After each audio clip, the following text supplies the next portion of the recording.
það eru tollar að lenda á íslenskum iðnaði, við erum reyndar ekki svoleiðis og í Sviss, það sem að sko kúkúklukkurnar bara, það ringi ekki lengur, sko, það eru svo stressaðar. Já, og gullið, Trumparinn allar all. Já, þetta er merkileg viðskipti, en undir niðri líka lúrir eins og í Sviss að það er þessi gríðalegu sko lyfjaviðskipti, stóru svissnesku lyfjafyrirtæki og hinga til hefur Trump ekki lagt tolla á lyfin. En það er ekki af því að hann horfi ekki til þess, hann vil auðvitað fá lyfjaiðnaðinn inn í landið eins og allt og við eigum ansi mikið undir þar. Já, við eigum svolítið undir þar. Já, og ég held að okkar ágæta lyfjafyrirtæki, hérna Alvotech, sem að hefur áðbóðslega mikið undir bandaríska markaðinu, að þar hljótu menn hafa nokkra áhyggjur, hvernig ákvarðan að taka mun þróast vegna þess að þó að sé ekki búið að setja tolla á lyf ennþá, þá þýðir það ekki að það geti ekki komið tollar á lyfin.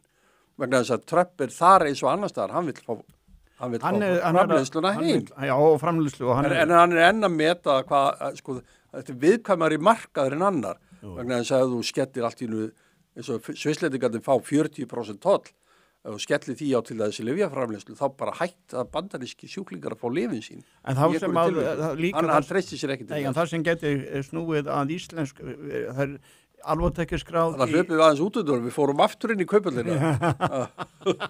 Við biðum hlustendur velvirðingar ef þeir verða ringlaðir. Ég segi það, sko, það sem er í gangi er það að ef þetta er skellur fyrir Alvotech, þá er þetta skellur fyrir hluthafana í Alvotech.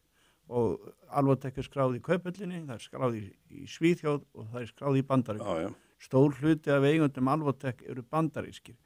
Fyrirtæki hins vegar í mikilli funksjón á Íslandi og skapar hér hálaunastörf fyrir 400-500 manns beint. Það er byggt upp framleiðsluna sína hér á Íslandi sem er alveg frábært fyrir okkur. Já, en hættan sem þú ert að segja gæti verið ef að kemur harðir tollar, það er kannski spurning að fara með þetta úr 10 í 15 eða ekki, eða eitthvað svoleiðis, hvað kemur tollar. Já, það er 0% tollar. Já, núna, en gæti farið í 15.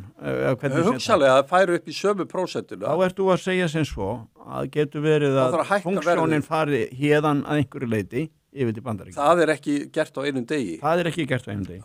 En það gæti verið undirliggjandi vandamál að ef að Trumparinn er að reyna að fá alla framleiðslu yfir til Bandaríkjanna, þá gæti þessi funksjón gæti einhverju leiti flust yfir. Það sem ég er að segja er að þó að tollarnir hafi ekki náð til lyfjaiðnaðarins eða þá, og meðal annars með vísun í það sem gerast í Sviss, þá þýðir það ekki að það verði ekki.